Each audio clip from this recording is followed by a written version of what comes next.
Hi, Nordic Game! Welcome to this Unreal Uncovered session where we'll be taking a closer look at Housemarque's stunning new game, Returnal. Returnal is a PlayStation 5 exclusive made by Finland's oldest game development company, Housemarque. And on this panel, we have three, and actually technically four, developers of the game. We have Ethan Watson, technical director. We have Hannu Koivuranta, lead lighting artist. And then Hey. Tommi Wiik, technical artist. I am Ari Arnbjörnsson. I'm an Unreal Engine evangelist for the Nordics. So if you're making a game in Unreal in the Nordics and we're not yet in contact, hit me up. And why I say technically four developers is because just before I joined Epic, I was actually a lead programmer on Returnal. Okay, guys, it's out. The game is out. It's been almost 3 weeks now. 86 on Metacritics. Wow, how do you all feel? It's pretty awesome. It's been a long run, and the internal anticipation has gone stronger and stronger the closer to the launch we got, and now it's out, and wow, such a relief. Yeah, now we can go home and all our spouses or whatever that we didn't see for the last few months getting the game out the door. It's like, here it is. This is what we were doing. We weren't lying, right? Yeah, Exactly. yeah, indeed. I think it was part of the project for over 2, maybe 3 years even by now. Probably, let's say 2.5.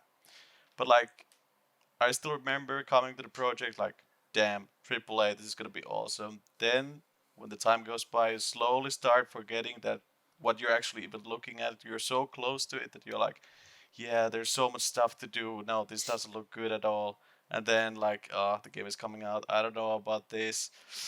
Metacritic, hard to say what it's gonna be. And then wow, people like it. Oh, well, that's nice. I'm happy. Yeah.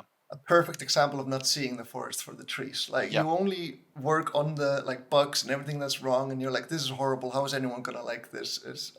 So it's amazing to seeing the game come together in the end, and people are suddenly calling it a game. And we're like, this is a game. Oh my god, I can play a game now. Yeah, it's also for me. It's the first game I worked on that I actually want to play myself. Like I open my PS5 every night and I play, do the daily challenge, try to grind a bit more. And it's wow. Yeah, I was one of the better players of the game during development. At the end, I was just playing it all the time, and normally that just makes me sick of the games I work on. But I still play the game right now. This is weird for me, 18 years in the industry, and I'm still playing a game I worked on for the first time.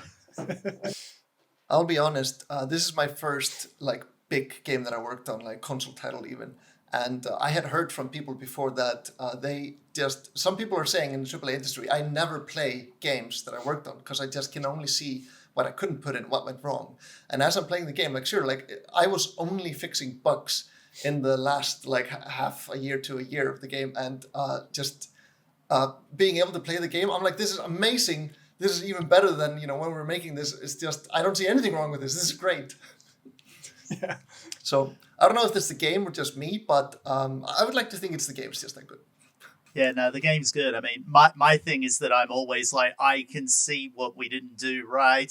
I can see what we should have done better. And I know that we're already working on, the improvements for that. And I don't need the reminders here. But, the game's too good for me to just, focus on those. It's like, nope, I got to shoot that. I got to shoot that. I got to, it's a game. Yeah. It's a really good point that you had there about the Metacritic score because Returnal, it had a lot to prove. Showcase the PS5, showcase next gen. And we were bringing a lot of niches to the mainstream audience. We were bringing bullet hell, roguelike, and of course punishingly high difficult to the masses as a full-priced next generation game showcase. So before releasing, were you concerned about what kind of reception that kind of game would have? I guess anybody working in any creative industry for a long time, they start creeping up on the inner fear of failure, to put it mildly. Yeah, but they're usually working on games that at least there's something like that out there already. Returnal is so new. There's we had no idea how anyone was going to react to it. Yeah, that's true for sure. And it's always a bit scary, especially when you have a game like Returnal now that's quite hardcore, one could say. And it definitely is hard, even if I kind of think of myself as a good player. Like, still, I get wrecked pretty bad. And considering that, like, it's gonna be out there for such a large audience compared to, like, let's say Next Machina, you kind of knew what you were kind of buying, and it was a lot smaller game with a lot smaller like price tag. But now looking at this, it was kind of scary, thinking like, yeah, okay, let's see how this goes. It's pretty niche, but apparently it actually isn't. Yeah, I mean, one of the games industry traditions we have is that we always have like these internal betting pools on what we think the Metacritic is going to be. And, you know, my score, it was less than what it ended up being. And I only realized towards the end of development when I was enjoying the game while debugging it, that it's like, okay, this is going to rate a lot higher than what I thought it would. So. I had some guesses myself. I was cautiously optimistic at first because I knew of the kind of like divisive nature of the game. Like, oh, it's like quite hardcore. It's like a Souls game almost. Like, no, that was not everyone's cup of tea. So I was like, I would be very happy if it got over 80, so in the lower 80s range. And then we started seeing these amazing reactions from the early previews, and like my outlook went sky high. I was like, oh my god, are we gonna be like over 85 games? So then I started, just based on that reaction, so I was like, we're gonna be like 87, 88. And well, turns out in the end it was kind of in the middle, 86. So I was still very, very pleased. Just getting over 85 was amazing. And one of my points that I like making internally is that if you take the median of the Metacritic ratings, that's 90. So half or more of the reviews we've gotten are 90. So it's been very, very well received. Huh. I like that. I like that metric more. Yeah, it's a fantastic metric. Yeah, because with the average, like you only need one or two like sixes, and then like it takes the whole score down. But instead of being like 99% of our reviews were like 9 or more, like, of course, it's an example, but yeah. Yeah, we got a 5-star from The Guardian. I thought they'd give us a 4 because, you need to get good to enjoy it, but they gave it a 5. Yeah, that was, that's also like just putting such a difficult game out there. I'm still surprised that we got such a high score for that. Like I've heard people compare it to Dark Souls, and it's always one of the two. This is way harder than Dark Souls, and then this is way easier than Dark Souls. Yeah. What do you think? What do you think? What do you think about this game? Do you think it's harder or easier than Dark Souls? Did you play that one? Any of them? For me, this is definitely easier than Dark Souls, but it mostly comes from the feeling of progression. Where in Dark Souls, I feel like my skills are not enough to progress me to like anywhere.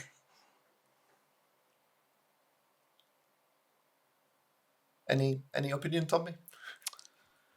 Well, I played Dark Souls very little actually, but what's kind of astonishing about the difficulty itself is the fact that like how big of a gap there can be between players. Like if you read Reddit, read Discord, just about any medium there is, you notice this like massive gap between some people. Like some people are struggling playing like 60 hours trying to get through the first biome. Then you have the rest, like, oh yeah, I finished the whole game and like platinum trophies, everything in 15 hours, more or less.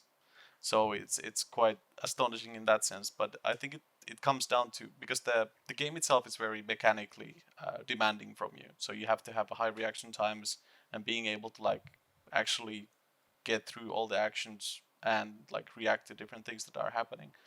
So yeah, it's once I finish Returnal on retail, I think I might see and like how hard Dark Soul ends up being. Getting back to Dark Souls Yeah. after Returnal. It's the exact same for me. Like I have Demon Souls on my computer, on my PlayStation, but I've been kind of like I don't know. I don't know if I like it or not. And then after playing Returnal, it's like, is Returnal the gateway drug to the Souls games now? Oh, that's a good one.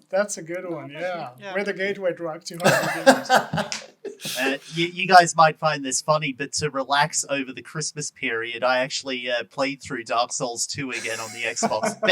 Best Dark Souls game. I will fight you on this, but yeah, I'm actually quite good at that one, like power stances, and I just knocked over the main content and spent like 10 hours grinding for in Ilium Lois for this particular sword on it, and yeah, so no, I know Dark Souls systems well enough these days, but I don't know Returnal systems well enough. So that game, despite me being a decent player at it, I still get knocked over at times. Go, what the hell just happened there? You know.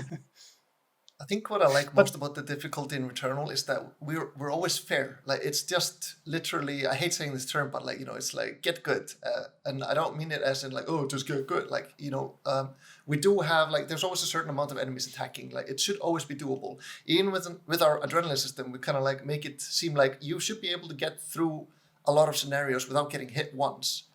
And like so that's what I like about it being fair. But like so I kind of like I played Bloodborne and I liked it. But one thing I didn't like about the Dark Souls game is that sometimes they would do things that I would consider unfair. It's like you're running down a pathway and suddenly they just put a boulder over you, like you'll remember this next time. And I was like, well, what's fair about that? And we don't do any of that. I like that. Yeah, and we also have a kind of like a nice spread of combat, platforming. We're also catering to different kind of players. One of the like moments that really got me teary-eyed when I was watching all the players playing Returnal and streaming was watching a player who was clearly not playing these types of games, and they were at the first boss, clearly at the borderline of their skill, and they've managed to beat the first boss, and they got emotional and teary-eyed because of it. It's such a wonderful moment, and I was so happy for that player that the game didn't beat them down, they beat the game down. That's been also amazing, seeing the reactions of people like defeating the bosses, and like they're like some people have the Apple Watch so they can see the heart rate going up into like 140s or something like that, and people are saying like I haven't had a game make me feel like this in a really long time, and it's just I don't know, it's really cool. So okay, let's go to the next topic now. So of course, Housemarque, it is known for the amazing arcadey titles like, you know, Resogun, Alienation, Matterfall, and Nex Machina, but Returnal, it is a very different beast. So how has it been for you working on a game of this size? Well, Ethan, you can start. wait, which one? Sorry, Ethan, I noticed you were... Oh, right. Yeah, well, I mean, mine's the easy question because I've been making large scale console games my entire career. My previous job was at Remedy, for example, where I worked on Quantum Break and did a bit on Control before I left there as well. So this is just like, okay, this is the next big game I can work on, and I have a lot of experience I can bring to the team. So that was my perspective here. I think you're going to get very good answers out of Hannu and Tommi here, but mine's pretty standard. Yeah. It's just like another year in my industry, but it's probably the best game I've worked on. So Okay, let's circle back to you in a while. So, Tommi, what did you think about it? Like growing to this kind of a monstrosity of a game compared to the previous games. Well, let's say it this way, that like a bit of a recap. So I started modding Skyrim back in 2011. That's quite some time ago. Then I ended up forming a company with a couple of friends. We floated about for like 4 years. Released the game, it failed. We went bankrupt, like kind of the usual story there. Got to Housemarque, worked a bit on Storm Divers, and then came to Returnal. So there's quite a big gap from some small, non-existent mobile game to something a bit bigger, and then something absolutely massive. So in that sense, it's been a massive leap, at least professionally for me. And there's been like so much things that I've learned during that time, especially like, let's say, when it comes to shader coding, trying to like 3D model things in a better way, looking at performance, looking at optimizations and things like that. And what's actually quite surprising there is that quite a bit of the experience learned while making that mobile game actually transferred really well into like PC and console. So that's something that's been really nice to notice, that the things overall aren't that different, but they're still different. Yeah. Hannu, what about you? Working such a for big me, game. Yeah, it's a big game, and actually it's the first commercial game I've ever worked on. I actually switched industries from film and TV, where I was a cinematographer for the better part of a decade. That's where all my kind of lighting stuff and experience comes from. So getting to work on Returnal was like a super exciting challenge where you don't have the restrictions of like a regular uh, film set where you can't put a lamp somewhere because it's in the frame. You can just have invisible lamps, as many as you like, and do your work and do your best work most of all. And so for me, it's been all good and super productive and learning experience as well. Yeah.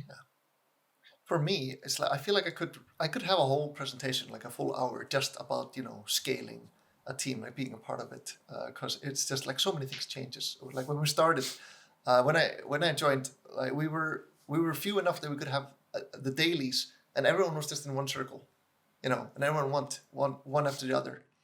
And then as we kept growing, like this was just like it doesn't work anymore. We have to do something, like we have to split the team somehow. And then of course we split into feature teams.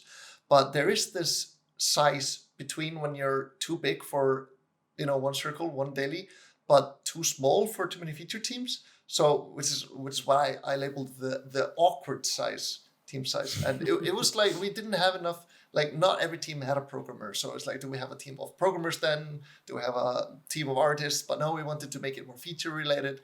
And until we had like kind of a producer in every team and a programmer or something like that, it was just very awkward. We would have people that were like lead designer or basically the designers. We would tell them like, hey, you're now producing this team. Of course, like just throwing work on it. And it was spreading a lot of people thin. Yeah, but Ari, you had some experience in the mobile side of the industry on another big franchise before this game, right? That's true. I was actually working at Rovio doing Angry Birds. But even though Angry Birds was a humongous company of like we went up to 800 people back then, we were the team tasked with bringing Angry Birds to the social web and make it free to play. So when you ask, what made Rovio go free to play? Like it was us. You're welcome, game industry.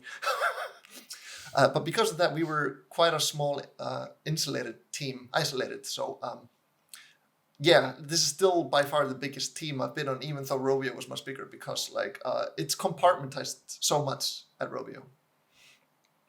But now, Ethan, you've been able to see Housemarque grow from this kind of medium-sized to, or let's say small to medium-sized.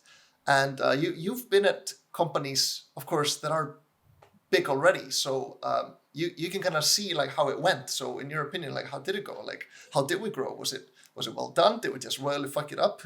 What happened? No, it's actually funny because the first company I worked at in Australia, Chrome Studios, I started there around employee number 70. Remedy, I started there around employee number 70. Housemarque, I started there around about employee number 70. So I've started at the same size of every major studio I've worked with, right? But yeah, I mean, both Remedy and Chrome there were already well versed in the large scale console games. So coming to Housemarque, this was they've done console games before, but this was their first big meaty thing. And there's a lot of talent in this studio that was just ready to go. Like, how do we do this? Can we do this? And well, the game's out, and we have done this. It's a testament to the skill of the people that they were able to step up. I mean, like we were just saying here, Hannu is from the film industry, and now he's a console game developer. Tommi started off as a Skyrim modder, and now he's definitely a console game developer. Everybody's been able to step up with their raw talent, and that's been pretty good to see, and it shows good signs for the future that people still want to keep on going after that. So yeah. 70, that's kind of a make or break size also for studio. You're kind of like, you have a lot of people, you're not big enough that you can basically, self-publish or, be world known, but you're trying, you're trying to get there. So, it's going to be very interesting to see what happens with Housemarque continuing forward. I believe in you guys. Let's go a bit more technical. So when you set out to make a game like this, do you think about what tech boundaries you'd like to push in advance on like both the engine and the console? Or is it like maybe mainly led by the dimension of the story in the game? Maybe Ethan, you can take this one. Yeah, that's a bit of both, I think. I mean, my thing is that game and tech are kind of intertwined. Both fail without the other, right? And Housemarque in this game in particular has tried to introduce storytelling into their thing instead of just being pure gameplay. So that's mostly been done with environmental stuff, cutscenes, logs.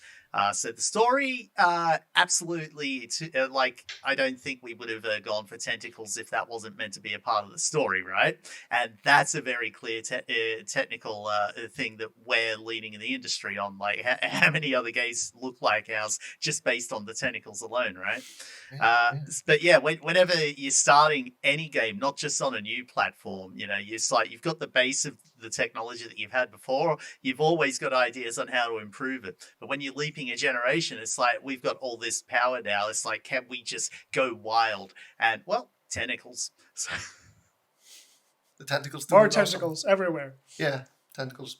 I think the tentacles in Returnal look absolutely amazing. That's definitely what makes it kind of like stand out more from other games. Like, I'm not used to seeing this in games, especially so like dynamic. Usually maybe they'll pre-render it in cutscenes and stuff. So like seeing them slither around the ground, explode off the enemies when they die is I think it helps us stand out a bit. Yeah, and especially like with our particle system, that we've just had a lot more power to do a lot more crazy effects with it this time around. Like, one of the things I pointed out during development is that when an enemy crumbles to dust in every other game, it's a set piece. In our game, it's every 5 seconds. So just like, oh no, it's crumbled to dust. It's blowing away in the wind. Oh, I've kicked over 5,000 rocks in its little rubble pile. Yeah, it's like, well, that's what we're doing now. So, Ethan, do you have the same thing that I do have as a player when you're in Crimson Wastes and you kill one of the Kerberons, like the big tentacle chasers, and it leaves this pile of cubes or particles? Yeah. You go spin in the pile. Yeah, it's addictive. They all go flying. It's like, I'll show somebody the game. I'll show somebody the game. It's like, look at this. Yeah. That's actually something that, like the particles in the game, the bullets, the tentacles, the reactive grass, and the fog, they all look absolutely amazing. Like, how did you achieve that? Well, we kind of touched on it in the last question. In fact, that is all powered by our in-house particle system. We call it NGP internally. The marketing guys are trying to use Carmos. But yeah, we still just call it NGP internally, which stands for Next Generation Particles. So it's kind of baked into the name that whatever we do in next game, we're going to push it to the next level. And yeah, that's all running on the GPU, doing all these crazy effects there. If it was a CPU system, yeah, we wouldn't be able to do as much. So it's all async compute stuff, and it's just like, well, we've got all this GPU time. What are we going to do with it? Particles, tentacles. There's a fluid simulation actually that drives a lot of these effects. The vegetation is animated through particle animation, but it all reads fluid velocities from our fluid simulations to give it that really wavy look. Yeah, it's particles. Yeah. And as an artist, like dressing the levels and building the visual worlds, having those kind of particles, it's insane. Like, you do your daily job and you're like, wow, that looks awesome. I want to put more in and more here and more there. And you can go crazy with that stuff. Yeah, with what little bit I've actually fiddled with the system, like, it's really intimidating at first because it's like if you have a really complex system that is able to do a lot of stuff, like you just can't have one button solution for that. So, but I wrote a bit of code there and I kind of started noticing like, hey, I can actually do a lot of stuff with this. It's like this massive sandbox with tons of tools that are of course not like as easy as to use as a shovel, but it's like shovel with some weird wires and stuff coming out of it. But like, I can already see that you can do so much with this. And that's actually something I'm gonna try and like do in the next project. Like try to do something really cool with it. Like really push myself because like I can already see that this is like the shit. Because it's a really cool system.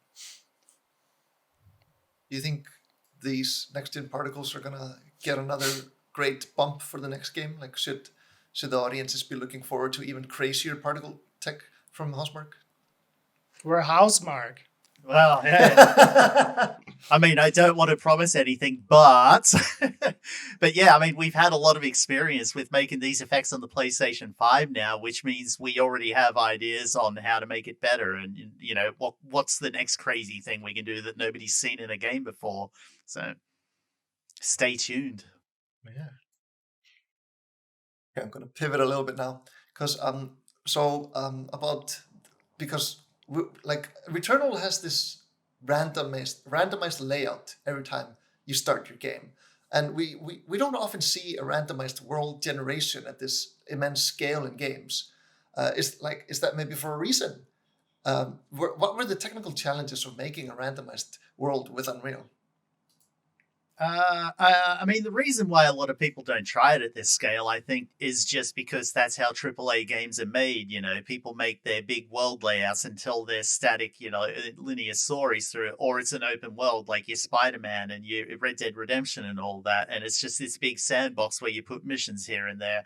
And yeah, we've chosen a very different approach. We wanted the world to be constantly changing yet familiar, which means that we had to take the concept of just like other kind of roguelite type games of a randomized dungeon layout. So that's essentially what we're doing at the moment: a randomized dungeon layout with arbitrary volumes, and we stitch a layout from that. And it has meant that we have had to do some stuff to Unreal Engine to facilitate that. So Unreal Engine already can allow you to instantiate a level in anywhere you want in the world, but we need to know when we should be loading that in. And Unreal systems for streaming like that are set up for a static open world, again, like your Spider-Man or your Red Dead Redemption. So we've had to implement our own loading logic into there to make sure that the next rooms are ready. The rooms you can see up close are ready. A bunch of stuff. I did treat it as an open world system, but just one without a static layout that you can place your volumes in there. And it's like, okay, we need this room now, load it in. We don't need this room now, load it out. But yeah, that's the simple of it. It's not technically difficult to get it up and running, but the supporting systems, that's where it gets a bit more interesting. Yeah, and I guess also bake lighting and stuff like that, like other features that you've usually been able to count on. Like you can't use these anymore because they're all like in world coordinates when you author them, right? Yeah, that's a lot of the systems that come with Unreal. Navigation meshes are a big one that we they're always they're either in a static position and you can load them off disk, or they're not in a static position and they're regenerating at runtime. And yeah, same with the baked lighting. It's either in a static position in the world or you don't get it. So we did have to write our own global illumination system there. I mean, there are other reasons why we had to do that as well.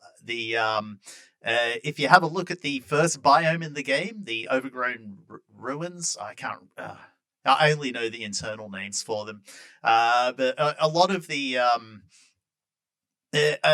meshes in there are generated using Houdini scripts, and the kind of geometry we're generating from there doesn't particularly suit itself well to traditional light maps or stuff like that.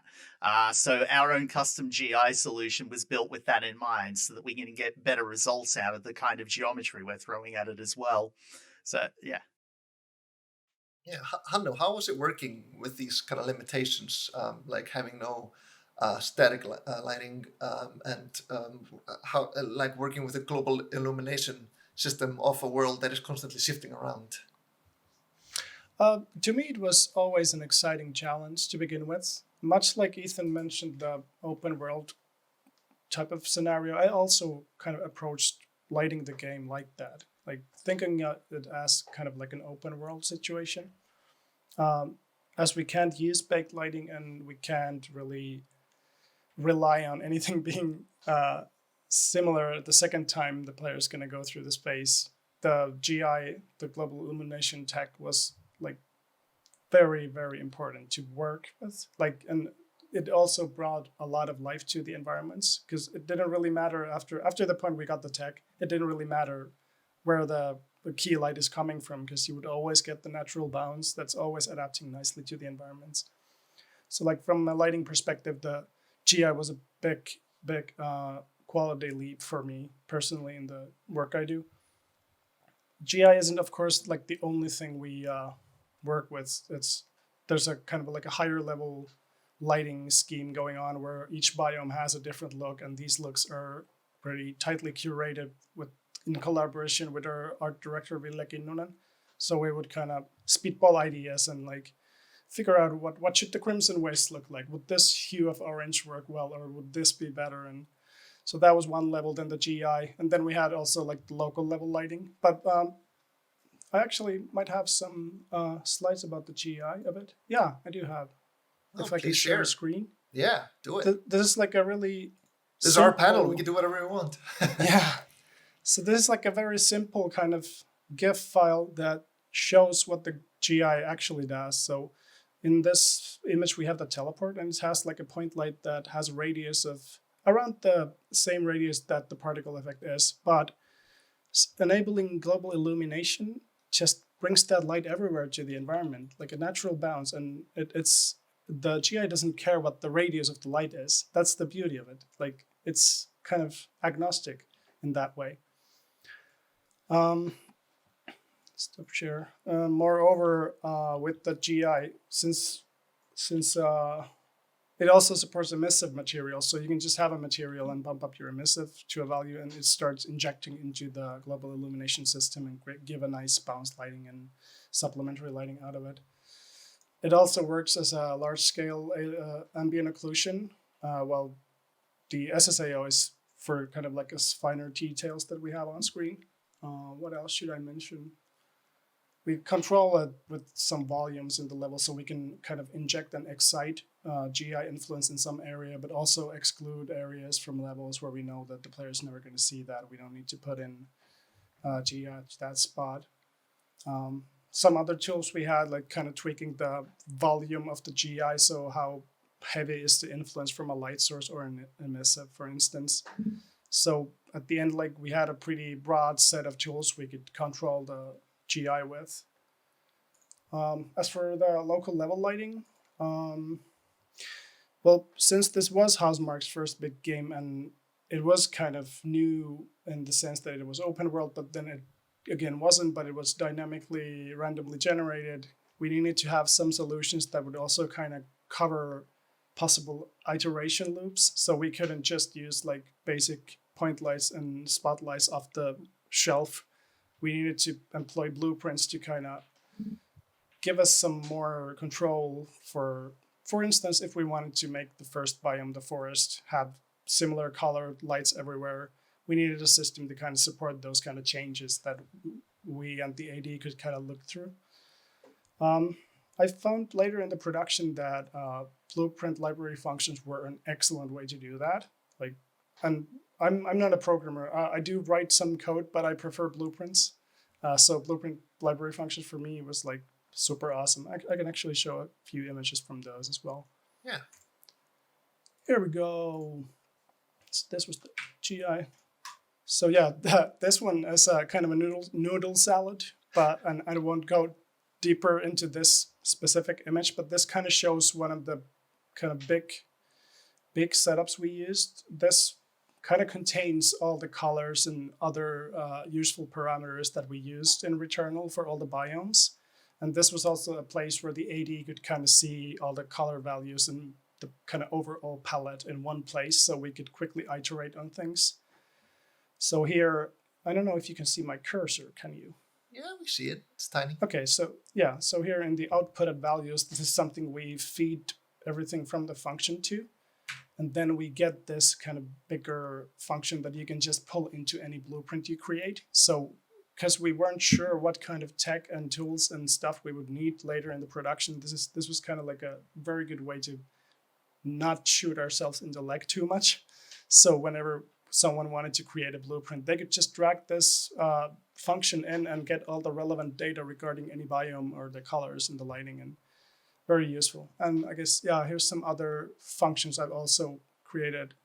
Some were actually in collaboration with Tommi, for instance, the player character ambient occlusion. So essentially how bright the character is in each biome. So very easy to kind of iterate on natural looking brightness for the character. Here's actually one more. I made this nifty template to kind of show how this would be used in action. So we would kind of just pull this blueprint library functions during construction runtime and refer to self because it takes the actor in. And after that, we could just pull out any of the parameters we need. Here I've put in like just a point light inside the actor to kind of drag a color to it and intensity for its GI influence. And since we're also kind of relying on using tags for some things, you could just define a tag for an actor to say that it belongs to Crimson Waste, and it would get all the parameters related to Crimson Waste when you use any of these outputs here. So for me and the art director, this was a super easy way to kind of work with. At the end, you get nice little packages, everything's in one place, and you can just run away with it. So using these, of course, like the actual lighting is twofold. As you know, we're Housemarque, so gameplay is king. So that's the first thing. So we need to afford the player with sufficient readability in that high octane paced action. So first of all, that's the first pass, to enable the player with readability. And the second pass would be the support the kind of mysterious and haunting story that we're wanting to tell. So always being on the lookout for levels and moments that you could kind of pull inspiration from the concept team and concept art that we have to give that angle to. This is actually another point of where the tech meets the story that we talked about earlier. But in a nutshell, that's kind of like how Returnal is lit, basically. Super exciting challenge in technically and in storytelling ways as well. Yeah. Like I was just about to mention that, like the lighting and the different biomes of Returnal, they look absolutely phenomenal. And you told us a lot about that. Like, do you want to tell us anything more about, for example, like how it was creating the lights for the different biomes, or do you think you covered it well enough? Well, technically, I guess I covered it. But as for the creative side, we did have an awesome concept team that would provide us with really inspirational concept art to kind of pull inspiration from. In addition to that, it was just really close collaboration with our art director, Ville Kinnunen. And it would just be like day in, day out, we would share ideas, show what do you think about this, what do you think about that. For a long time, I guess we were kind of chasing for the kind of perfect match of color and contrast and brightness. And especially the first biome, the forest, is something we worked on for a long time. I think it's actually the biome that's been worked on the longest from the whole production. Because it's such a dark place, we needed to find and nail that kind of fine-tuned feeling of darkness without making it too dark to play, you know. I guess that was my personal biggest challenge, but also the most rewarding biome to work with and play in once the kind of job was finally finished.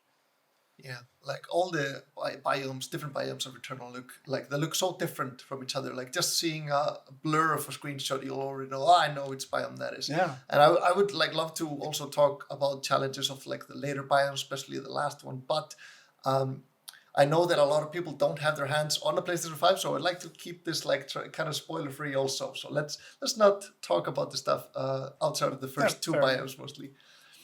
Yeah. But basically, it's what you said. When you put all the biomes in small images next to each other, you can kind of see the story in color. Yeah. The way what we're wanting to tell in the art direction. That's a really nice kind of. I want to make a poster for myself, a kind of snippet from each biome, frame it on the wall. That'd be cool. A good mural. Yeah. I have a question. How many people worked on the game? Maybe Ethan, you know that one. I don't know the exact numbers, but I mean, if you look at the credits, it's not just Housemarque that we're involved here. We've worked with a bunch of partner studios here. I love it that I'm asking these questions as if I don't know them already. Yeah, I mean, we were what, 90 internally, and then we had Not even 80. 80. Oh, okay. Yeah, shows what I know, but but we had a couple of studios in the UK and a couple of studios in the US working on it, and they were like 20, 30 each. So yeah. The final number was probably somewhere around 150. But for such a big game, especially because it was only 150 in the end. In the beginning, like for probably half of the development, it was only 40, 50 people. Yeah, but I mean, this is exactly my experience at Remedy as well. That's how we made Quantum Break. We had we only got up to 120 internally working on the game, I think. A lot of the art was outsourced there. So, making a game of this scale with this kind of people, well, as long as we've got the talent, we can absolutely knock it out of the park with the results we've got here, right? Yeah, but that's the thing. Like, you talk about the scale, because the game is big. It's humongous. You have all these different biomes, and then each biome has all these different rooms, and just a single run would already be big enough, but then you can have 20 different runs and none of them could be the same. So there's so much content in the game. Like, the playable worlds are so vast. So how did you achieve that with such a only medium-sized team? That's where we start talking about things like Houdini that I mentioned earlier in the Alien Forest. What was it? The Overgrown Forest. I was going to say the internal name there. But yeah, that was one of the methods we used. But Tommy can talk a bit about this, because for the third biome, is a bit more of the traditional reuse of art assets throughout the entire biome thing. But he has a nice little trick to make everything look unique. Yeah, so it kind of starts out with the Houdini generation itself, where, let's say, as a level designer or environmental artist, you would make this 2D plane that's extruded into 3D space. Then Houdini would make the mesh for it. Yes, you have a nice looking mesh with nice looking material.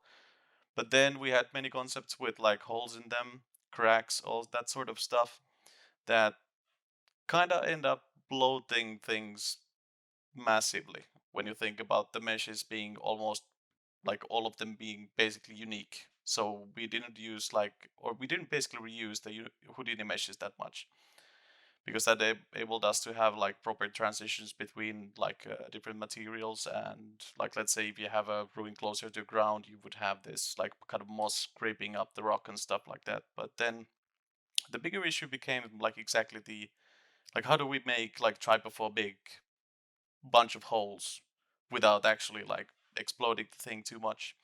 So we kind of ended up trying parallax occlusion mapping. Yeah, that works to some extent, but it's pretty heavy on the pixel fill side, and it's pretty finicky, especially when you look at it from a glancing angle. If you have the steps fairly ramped up, you don't see the difference. But if you have them in a performant world, so to speak, you end up getting this stepping there, which is part of the way it works. So then we started looking at this kind of different ways. Is there some way to do this? And well, I mean, out of the box, there really isn't any. So you have parallax occlusion mapping or tessellation. Well, you don't want to tessellate something that's been generated, because it's already triangulated and pretty dense in terms of what the mesh is, even when it's optimized to some extent. But then we kind of started looking at this, what if we have some random translucent tube that we kind of put into the wall and then kind of turn off the depth, and maybe could we maybe adjust the depth underneath somehow? Well, the answer was no. So then I kind of came up with this weird system that's currently called Weecall. So Weak Decall, you could call it, which is kind of fortunately I didn't come up with it myself. That would make me quite egoistic. But yes, it's not a finished trait. Yes. But for the public, the name is Tommi's surname with the end of decal. Yes, exactly. Weecall. Yes. So the other word for it would be subtractive mesh decal, although it's not a decal, it's just a mesh. So it's a bit complicated, but I can actually share my screen. Let's see if things explode here. There's the first screen. I'll share it now. Do you see it? Yes? We see it. Yes. So this is kind of the situation that you would end up having if you had a mesh that has a hole in it. So I have a box here, and there's a hole. Yes, we can see it. You can see the connecting connecting vertices and the triangles. And like, imagine this being a round hole, you would end up having a situation where, well, get 5 holes in there and your like poly count is, I don't know, 100 times bigger, considering it's more or less a quad. So that didn't really work out. So what we kind of tried to do was do something like this. So if you look at this in a wireframe, you can see that there are these. Is the cursor showing, by the way? Yes, we can Nice. see it. So we have 4 points here, like this, and then the mesh kind of goes inside there. Cool. Well, in this one, it's exactly the same. You really don't see a difference, except it's completely flat. And that's the way it works, more or less. So what it does is we basically take all the vertices and push them towards the camera until they hit the highest point of the bounding box in local space. And that's how perspective more or less works. And that's basically what it is. So it's a kind of an optical illusion. And how we basically deal with the extra stuff that ends up coming like kind of out of the bounds or the actual hole that it should be, we use just basically a texture mask that's projected from the local Z, more or less. So just the bounds. And here you can see some of the issues that it has, considering that it's completely flat. Like, yes, you don't really get the shadows because like it is like maybe a couple of millimeters or something. Surprisingly, there are no issues with depth or Z fighting as it is. So yeah, it doesn't look too promising here. But if we go this way, where I have this nice hole, so it's kind of the same situation, where if we go to wireframe, you can see that, yeah, no connecting vertices, and it actually looks pretty good, because we are doing this in a way where we have this bounding box gradient in the local Z, and we can basically make it darker, the deeper it is. And the way the system works is that I can just scale it on the Z, and it gets deeper. And you really don't see the difference that well. Like, I was kind of expecting maybe Digital Foundry, like, oh, there are these things like floating and they're fake somehow, but no, no one has seemed to notice, at least to my knowledge. But the biggest like benefit here is that I can just duplicate this. So I'm like, yeah, we need more holes. Let's make more holes. Like I could make, I don't know, some kind of a bigger group of holes, and we would basically not have any kind of issues with these. So especially when you look at them from further away, and maybe if I were to push them a bit closer to the wall, like they would and are pretty believable in many ways. And this is a pretty simple example of how it works. But then when we have something more complex like this, like you don't really see that all anymore. Like there's so much detail in there, and it just works. You can go really close. Let me make it full screen, and it just works, so to speak. So you can just scale it. Like, want to make it deeper? No problem. Like it looks really solid in that sense. And we can even drag a light there to kind of show it off. Like it just works in that sense. I'm not entirely sure like if we ended up having some really elaborate like ray tracing technology, like how would the shadows then work, or would we have issues with it? That's some kind of a question mark for the future projects perhaps. But as it is, this kind of saved us a lot of time, and especially for level dressers, it's a pretty formidable tool where you can just like, hey, I need a hole here. Let me grab this thing and just put it there. And it's really fast, and we can even spread these about with Houdini. So if we know that like, okay, we have this group of things like cracks and whatnot that we want to like spread on these ruin blocks when you run this script, then you can just press a button and then you have like a bunch of cracks without generating thousands upon thousands of like extra things. And loading, all the Unreal systems work as they are supposed to, and ultimately the vertex offset code is more or less non-existent. It's just one push towards the camera, and that's it. That looks like absolutely amazing. It really reminds me of the quote that goes somehow like, "Any sufficiently advanced technology is indistinguishable from magic." I think that's why you don't hear anyone talking about it, because they think it's just a part of the mesh. Yeah, true. And the industry joke is that video games are just smoke and mirrors. It's like, well, thanks for showing the magic trick off, man. Jeez. Yeah, exactly. Magicians never reveal their secrets, and here we go. Yeah, but this is the sort of a thing that, well, I was thinking that I could maybe present this at one point, like it's maybe 20-minute presentation or something. Sure, that might still happen, but this is one of the bigger, let's say, like innovations that I haven't seen anywhere, and I think more or less any 3D game that I've seen, AAA to mobile game, would actually benefit from this. I think it's a really like robust system that doesn't require much to work. Like, sure, there are some quirks. So if you go to glancing angle, like you might get this vertex is going towards infinity, but you can kind of clamp them and be smart. But on a rough scale, that's more or less how it works. Yeah, you should definitely present a paper on this. It's a short paper, but it could be done. Yeah. It's going to be interesting to see where we're going to take that tech in the next game. Like, would we build a whole room using a vehicle? Just slap it on the wall and create a room? Yeah, I mean, like something like that would be yeah, and really awesome. I'd be kind of thinking, because like if you have it in a way, or done in a way where you would use shadow pass switch and have it kind of be offsetted from the pivot when you make it, or make the mesh, it might be possible to actually get the shadows in there. I'm not entirely sure.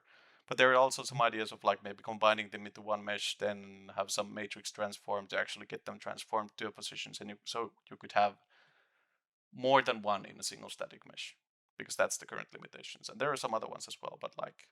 Yeah. I don't think the limitations were... I don't think anyone noticed them. Like, it just stayed out of people's way, and it just kind of like enhanced the experience. And speaking about like things that enhance the experience getting out of the way, is that I really like in Returnal, there are absolutely no loading screens. Like, there's nothing that you have to wait for that is getting in your way. So, what challenges did you have getting the game running with 0 loading screens? Is that all just thanks to the PlayStation 5's SSD?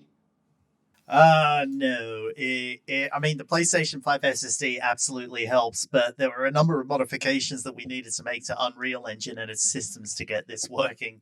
The big one, so there's this thing that Unreal Engine new objects can do, which is kick its post load off to an asynchronous thread.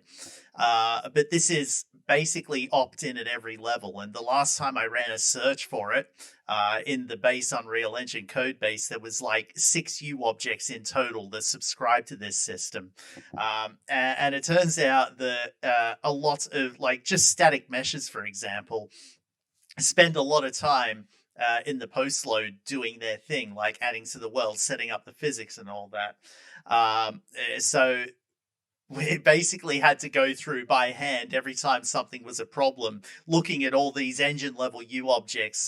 Okay, is this post load thread something? Is this post load function? I can't speak. Is this post load function something that is thread safe? And you'd go through and audit it. And if it wasn't, then you'd make it thread safe. And then you'd set this virtual function in the object header, is post load thread safe. You'd make that return true. And then that would get off the game thread. So you'd have, the rest of your time to be able to do the 16 millisecond stuff. And that got us a very long way of the way. But we're also finding that begin play in your U objects and the garbage collector would cause massive stutters on the game thread as well, which means you'd be dropping frames left and right. So Ari, you were doing a lot of work in getting the garbage collector to behave there. But we also ended up doing a system so that like if you're loading a level in, it'll do all its begin plays in one chunk, but we couldn't do that. So we've made it do begin plays over multiple frames before the level is considered ready. And yeah, that's smoothed out almost all of the frame drops we have. There's still the odd frame drop thanks to the garbage collector, which is kind of inevitable at this point. I'm not sure there's much else we can do about it. But yeah, it's loading the data off the disk is quick, but Unreal Engine does a lot of processing of that data at runtime, and that's what we needed to get off all the critical systems. So you managed to get rid of all the hitches then when loading, but there is still like no loading screens. Like even if you like go to any cross-gen game that is out on the PS5 also, they still have loading screens. So how like I get those changes aren't enough just to be able to remove the loading screens. They just make the loading hitchless. Yeah. Right? Yeah, well, I mean that's what I'm getting at as well. I mean, if you make the loading hitchless, I mean, you don't need to implement a loading screen. So when you're switching from one biome to the other, well, everything else is streaming in and adding to the world in a hitchless manner, right? So you just got to make sure you don't introduce any artificial hitches from that point. Keep the systems intact that way. And yeah, we don't have a loading screen because it's like, no, we're not going to implement one. So, there are times when we have the fade to black and keep it for a dramatic length of time where the game is actually loading, and that's where other games would traditionally implement a load screen.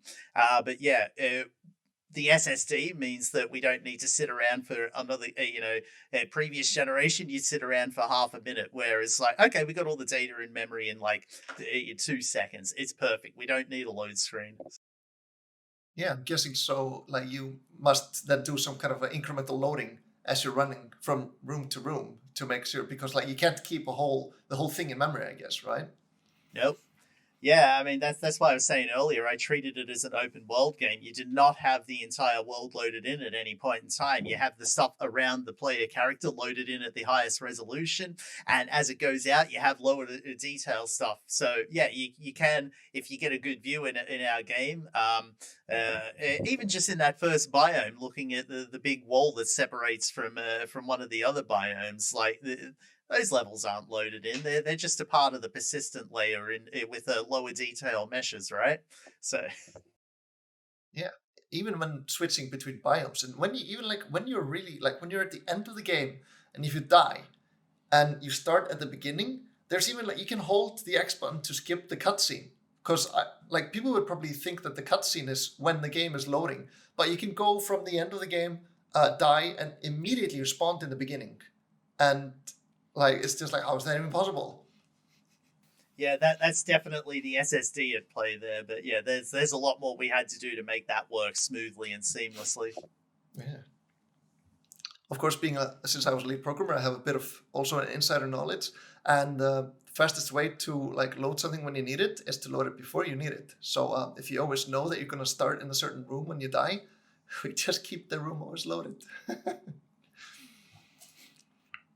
Okay, cool. I want to know though, it's like we're getting to the end of the panel, but like Returnal is out, getting good score. Like we've been working on it now for quite a while. Let me ask each of you, like, what are you most proud of in the game? Let's start with Tommy. Most proud of? Well, I mean, Yeah. we pulled it off with good results, so that's one thing. But one thing that I really, really like about the game is actually the UI.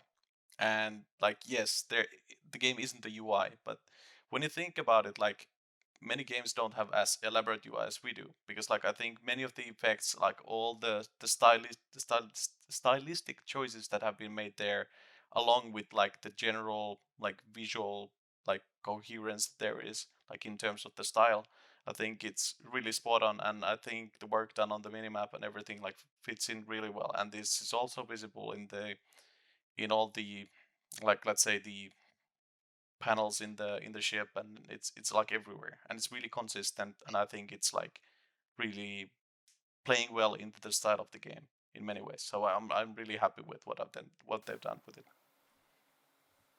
Hey, how about Hannu? I guess my answer would be twofold. First of all, I'm super proud of Housemarque growing as a team and being able to ship this scale game as their kind of first big AAA game. And also proud of myself for pulling it off as my first commercial game. But the most important thing that I'm the most proud of is getting to witness all the players stepping outside of their comfort zones to try this out and have fun with it and exceed their skill level and getting better at it, and not just putting it down because it's hard. I'm incredibly proud of all those players. How about Ethan? Yeah, I mean, I didn't work directly on them, but there's only one answer I can give here: tentacles. Tentacles. And for those that have played the game that far, Octo. What a dude. I love Octo. I'm going to sneak one answer in here also, even though I'm like hosting this panel. I'm of course, yeah, immensely proud of just the game itself, like how well it managed to come out in like such a complete picture. But if I really think about like what am I proudest of, like thinking back of my time at Housemarque, and yeah, the game is amazing, but I am proudest of the team, like the like how much we've all grown to release this game. Like you were saying, Ethan, like we come from modding Skyrim, and we come from film industry, and I come from mobile, and suddenly now we have a console exclusive that is, people are calling it AAA, so I guess it is, and we're all suddenly AAA developers, and it's just like the amount of growth we've been going through is just absolutely amazing. I'm so proud of the team. I'm so proud of everyone. Like we've all leveled up. We're all on the next level now. Yeah, a big part of my personal growth as a developer is actually you, Ari. You're the person who would always teach me the things that I'd come ask you. Hey, how do I do this thing? How do I do that thing? How do I make sure this doesn't fail? Like, so big heart and thank you to you. Thank you, thank you. I always like it when people ask questions because it does mean they have a growth mindset. So if you're working in a company with smarter people than yourself, which you should always strive to be, ask them questions. If you don't ask questions, you're just losing out. Okay, so yeah, the game has probably changed Housemarque a lot. Do you think Returnal will have a long-term impact on how Housemarque makes games in the future, or even you yourselves? How about Ethan? Let's start with you. Sorry. Yeah. Well, I mean, I don't think we're going back to making arcade games at this point, right, guys? Yeah. I mean, that's not to say that. I mean, we very definitely wear the arcade game influence right out in front on our sleeves in this game. Yeah, we won't be making the games that we make will be this kind of scope in the future. I think I don't think we'll go into another Next Machina anytime soon. Now that we've got people in house that know how to make these games. How about Tommy? Sorry to interrupt you. Yeah. I would say absolutely, both for the company and for the people, especially for the I would say the like kind of younger generation like myself, and like considering like what kind of challenges there were ahead of us, like for all of us more or less, like it was a massive leap and kind of jump into the unknown, uh, and kind of get like putting yourself forward as someone like I have to do this. I'm part of this now, and actually pulling through. I think the amount of XP you get out of that is like equivalent to multiple, like I don't know, 500 people raids or something like that. So it certainly left a big mark in my life, so to speak, and professionally, I'm now in a lot sturdier like place. Yeah. And well, one thing that could be said for the company, I would say that like the growth that has happened and the things that have come with it, like that's not gonna go away. Like it's a level up for the company as well, because it's not something that you don't just grow. It's a process. We're now amongst giants, and I keep saying we. You guys are now amongst giants, and Housemarque is definitely.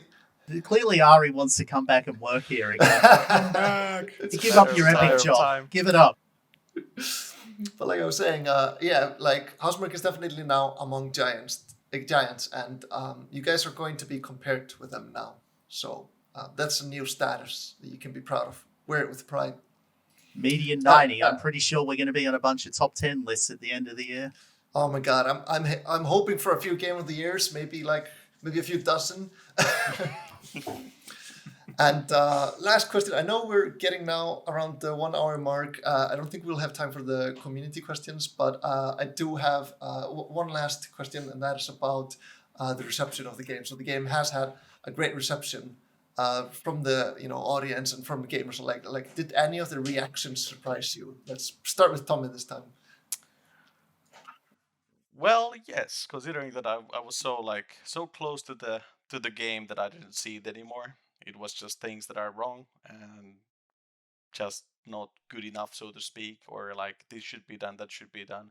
But actually seeing it kind of float away into the actual world and to the actual players, then like getting to see the like watching the streams, looking at the reviews, like that really kind of that was like a reality check. Like, hey, you actually did something, and that did a great deal to me, at least. And Ethan? Sorry, I had a mind blank. What's the question? About the reception. The reception, yeah. Did any reaction surprise you? Like, Yeah, I'm kind of a little bit surprised that people are embracing such a hardcore game. Like people personally that I know that I wouldn't have expected to play a game like this are like, I died 10 times last night. I can't wait to play this game again. Damn you! It's yeah. I don't know. What did we call it earlier? The gateway drug to Dark Souls. I'm not sure that's quite the case, but we've definitely got some kind of crossover thing that I wasn't quite expecting here.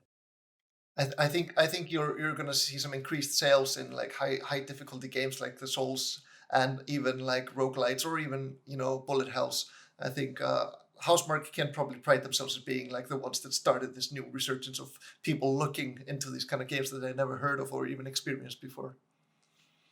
And Hannu, you're the last one. What did you think? Did any reaction surprise you? Of course, it was because I had no idea. I've been so deep in the kind of mod doing my work with everybody else that you don't really think about the reception until the very end, and then that's when you start to fear it. And then it turned out awesome, and it feels so good. But I guess like the biggest thing that I was amazed was how there's actually been a bit of talk about how Returnal is kind of becoming this breakout genre hit, that it probably will spark more games that are open to this kind of more hard arcade even mindset. So that would be an awesome thing to have in the world. If Returnal was actually the first one through the door. They're gonna coin the new games Returnal, like. Yeah, exactly. Like that would be an awesome legacy to have for Returnal. Yeah, if we're doing that, I want the genre to be defined by tentacles. Tentacle-like. If you miss tentacles, it's only Returnal light. 10 points. Okay, I think that was my mic drop moment. And we're out of time. I want to thank you three so much for coming on this panel with me. I want to thank Nordic Game for hosting us. And of course, like Returnal, it's the buzzword of the century. I'm biased though. Go to the PlayStation Online store and buy it now. You're going to be supporting all these amazing people around you that you see. And thank you so much for watching this panel. Okay. Thanks you. Bye-bye.